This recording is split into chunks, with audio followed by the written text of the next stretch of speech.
Добар ден и добродојавте во уште едно издание на Формула на македонски. Овој пат тимски осврт на сезона 2020. Накратко ќе ги прегледаме сите тимови во Формула 1 со помош на оваа интересна галерија која ни нуди играта за PC и за сите конзоли Формула 1 2020. Бидејќи сум сигурен дека ви здосадив да ме гледате само мене во кадар со придружено неколку фотографии и статистики на традиционално на моите видеа на YouTube, па реков дека овој пак ќе се скријам во овој мал агол тука од страна, а вие може да уживате во овие прекрасни болиди кои одбележа оваа 2020 сезона. Ќе одиме по редослед како што се во самата игра, не е баш по редослед како што завршија во конструктори. На првото место се разбира Мерцедес, што да се каже, 14 победи на 17 трки, феноменална сезона за Луис Хамилтон. Неговиот пласман на Луис Хамилтон беше доволен, неговите бодови беа доволни да ја освојат шампионска титула во конструктори Мерцедес. Значи Валтери Ботас беше тотално непотребен оваа година, би се рекло. Кога сме ке Валтери Ботас, според мене разочарување на сезоната е Валтери Ботас, бидејќи со истиот болид со кој управува Луис Хамилтон не може да се справи да се бори за титулата. И тука е една од разликите која често ја потенцирам зашто го ценам Луис Хамилтон како возач. Веднаш видов многу критики на социјалните мрежи како Луис Хамилтон врска нема. Видовме дека детево Джордж Расел седна во болидот на Мерцедес и одма направи недобро време. Односно беше многу компетитивен, за малку ја испушти пол позицијата и во трката беше далеко подобар од Валтери Ботас. Разликата помеѓу шампионите и добрите возачи кои се во F1 несомнено е тоа што шампионите можат секоја трка да ја извозат со најбрзо време, најбрз круг, концентрирано до крај. Добрите возачи можат да извозат добра трка, таква во тој стил, меѓутоа следната трка да бидат трети, четврти. Значи конзистентноста на врвот на перформансите да ви е цело време таа, тоа што ги издвојува на пример Михаел Шумахер, Луис Хамилтон и другите големи имиња во историјата на Формула 1. Точно дека болидот на Мерцедес е доминантен, меѓутоа за да имате вие таа конзистентност во возењето, таа супериорност, треба да сте навистина добар. Немам што да кажувам за Мерцедес. 14 трки од 17 со победа, апсолутна доминација. Мали се шансите тоа да се смени следната година. Уште еднаш честито за Мерцедес за нивната 6-та конструкторска титула и за 7-та водачка титула на Луис Хамилтон. Иако Мерцедес сака и таа титула на Браун GP да си ја земе под капа, да си ја бутне, меѓутоа ние не ја дозволуваме, не ми ја броиме. 6 титули Мерцедес AMG со крајот на оваа сезона. Продолжуваме понатаму. Скутерија Ферари пат од второто место во конструктори на 6-то. Една разочарувачка сезона, влече корен од лани, кога беше таа непопуларна спогодба меѓу FIA и Ферари, каде што за затворени врати шуш-буш се договорија и испегла некои разлики. Ферари нашол начин како да експлоатира повеќе перформанси од моторната единица, бидејќи FIA тоа го немала цврсто регулирано, а FIA да призна дека тоа е така, ќе мораше да има некои други последици. И тука за затворена врата со еден куп адвокати, со текст кој малку луѓе го разбираат, со некој правен речник ја договорија таа работа и тука почнува да паѓа Ферари во перформанси лани и оваа сезона исто така. Меѓутоа, оваа сезона видовме еден Себастијан Фетел кој знаеше дека е на крајот од својот пат во Формула 1, кој иако професионално делуваше, меѓутоа не достигаше тој жар за надпревар. Видовме дека Чарлс Леклерк мастер го вадеше на болидот и најчесто многу пати и го пласираше во резултати каде што не му беше место, меѓутоа болидот страдаше од прегревање на пневматиците, аеродинамичка неефикасност, ја намалија потисната сила за да ја зголемат крајната брзина на правците, меѓутоа тоа откри нови проблеми, слабост во свиоците. Се на се еден некомпетитивен Ферари со 6-то место во конструктори и со само 137 бод освоен на овие 17 трки. Се надеваме следната година за подобар резултат.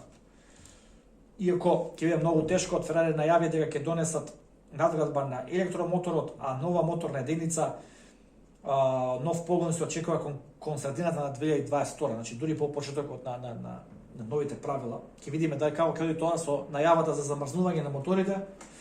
Тука ќе има голема битка за превласт во влијание во Формула 1.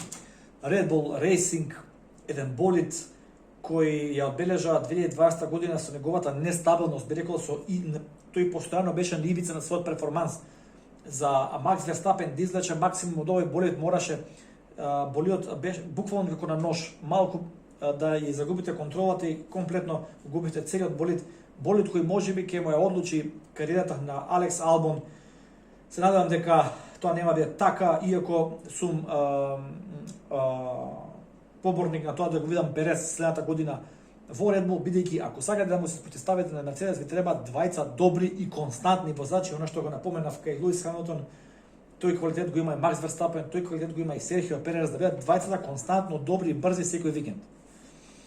Па така да ќе видиме што ќе искочи. Секако сезона за заборав за Red Bull, иако ја победија последната трка, има 2 победи оваа сезона, тоа е премногу малку за стандардите на Red Bull, дури и помалку од сезона 2019, каде што има 4 трки или 5, ако не грешам, победи. Сена се една солидна сезона, меѓутоа многу повеќе очекуваме од Red Bull следната година како последна од оваа турбо ера. Мекларен, тим кој донесе многу радости оваа година на навивачите на Мекларен и секако незаменливото дуо Карлос Сајнц и Ландо Норис, кој за жал се растура на крајот на оваа сезона. Карлос Сајнц оди во Ферари, го заменува Себастијан Фетел, кој ќе оди во Racing Point, ребрендиран како Астон Мартин Racing. Ова дуо на возачи Ландо Норис и Карлос Сајнц на вистина меѓусебно си помогна многу во многу трки и со добри резултати успеа да го издвојат Мекларен на третото место во конструкторите, иако Мекларен ја немаше, би рекол, третата најбрза шасија. Поверојатно дека тоа беше четврти најбрз болид, некогаш и пети, бидејќи тука Рено сериозно влезе во конкуренција со многу добри надградби во текот на сезоната.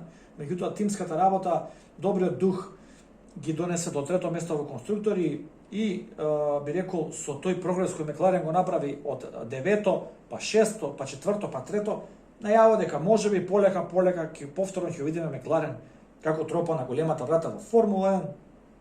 Второ место во Монца, најдобар резултат, други две трети места, така да одлична сезона за тимот од Вокинг. Следната година со Мерцедес мотори, транзицијска година, ќе видиме како тоа ќе се изведе.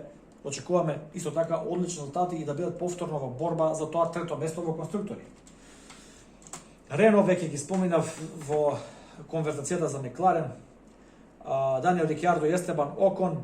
Даниел Рикјардо, рековме, преминува во Мекларен следната година, се враќа Фернандо Алонсо. Имаше можност вчера да вози на тестот за млади возачи. Да, му признаваме на Алонсо младо лиги, ама и далеко млад возач, меѓутоа тоа е тоа. Формула 1 политика, влијанија и така натаму. Би рекол тим и болид шасија со најголем напредок во 2020 година. Во 2019 година на средина на сезона беа изгубени, не знае кој крај да го фатат, кој правец на перформанси да го бркаат, меѓутоа се стабилизира, се консолидира и во 2020 година мислам дека е болид кој најмногу напредна. Дефинитивно и секако одлични перформанси на Даниел Рикјардо со тој подиум, ја доби кладбата со Кирил Абитабул и Естебан Окон со неговото второ место за Серхио Перес во Бахрейн двојка. Феноменална сезона за Рено. Завршија пети во конструктори, меѓутоа се надзира нивниот нагорен тренд во перформансите. Алфа Таури, кој може да заборави на емотивната победа на Пиер Гасли во Монца, после карамболот кој го предизвика Чарлс Леклер со Ферари, со сударот во последниот сиок пред излез на стартно целата рамнина, па безбедносно возило, па грешката на Луис Хамилтон која го чинеше 10 секунди и од нигде никаде Пиер Гасли на прво место води во трка, бркан многу под голем притисок од Карлос Сајнц за таа победа. Феноменално издание на Пиер Гасли на таа трка и докажа дека вреди, дека неправдено беше делегиран од тимот на Red Bull, од сениорскиот тим кон помалиот тим. Напредок на тимот на Торо Росо кој беше ребрендиран како Алфа Таури оваа сезона, иако таа шасија дели многу делови кои се дозволени според правилата од Red Bull, преден и заден крај.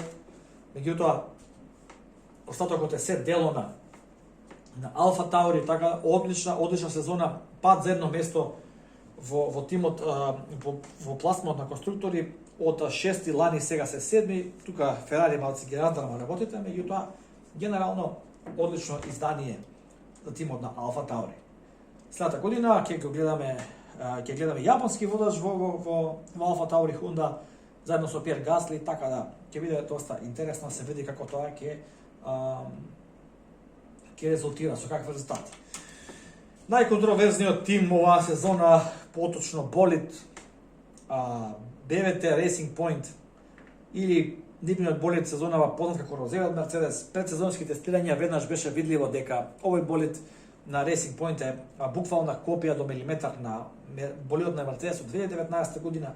Се крена голема полемика, многу тимови се бунеа, тужби падна, требаше да се заврши се на судот, интернационалниот суд на правдата на ФИА во Париз.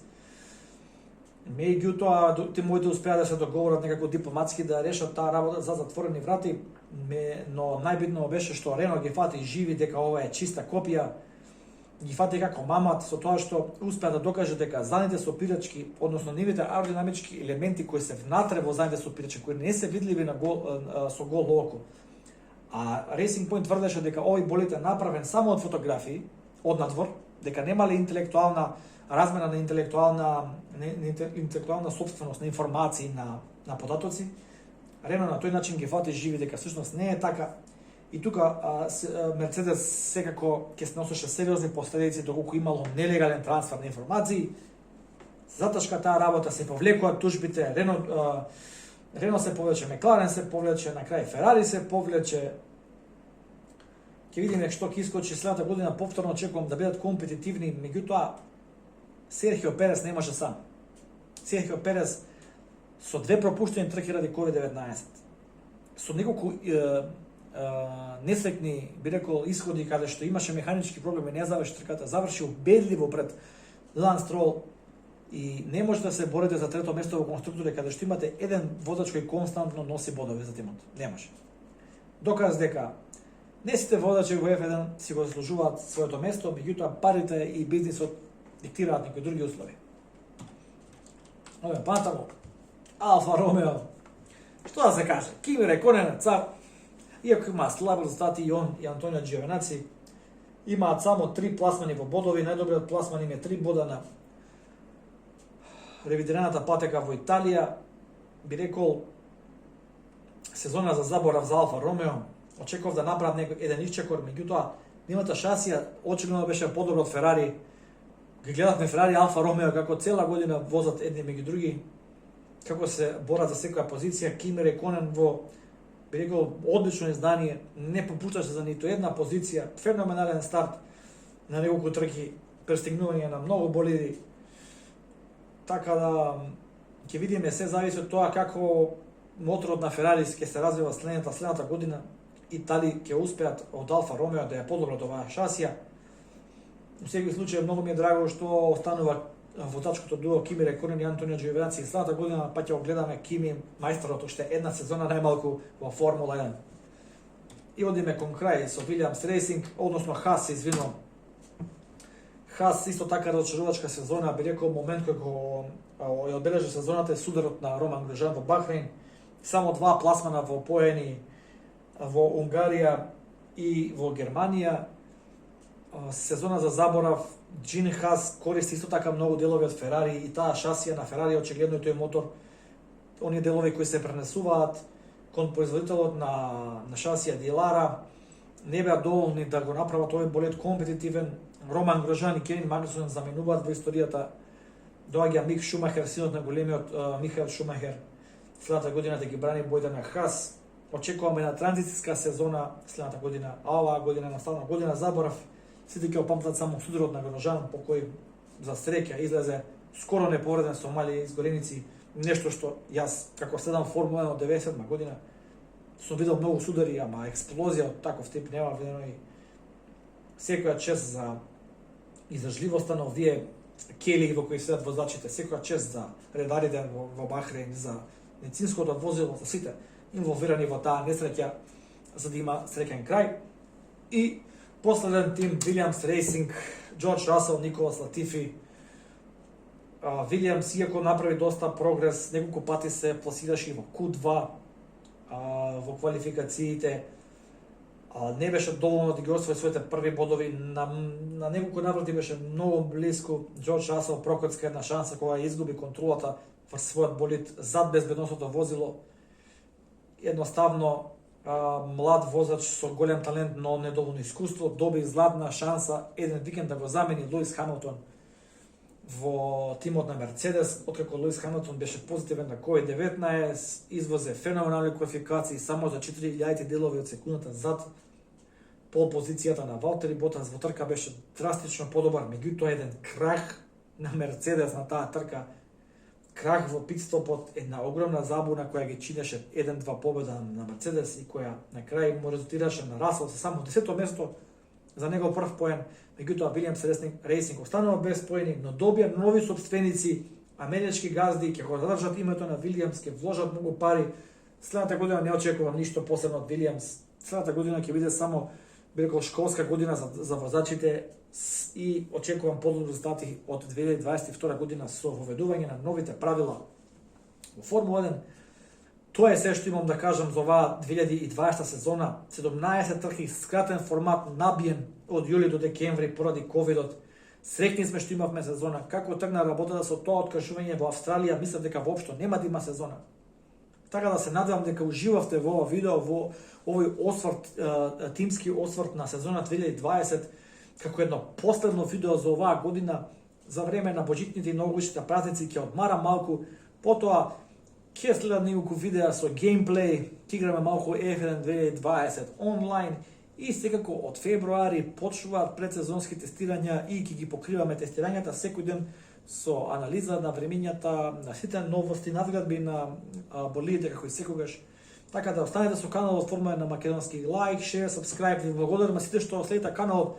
Многу сме близко до 500 сабскрајбери, ве молам ако се немате да членете, зачленете се, бидејќи колку повеќе сабскрајбери, толку YouTube ми дава повеќе опции, ќе можам да коментирам во живо, во иднина, ќе можам да правам анкети, ќе можам да бидам многу во поголема интеракција со вас, така да навистина ми е битно за тие што стварно сакаат да се зачленат, па се слушаме, се читаме во коментарите, се најдобро и убави празници кои престојат. Поздрав!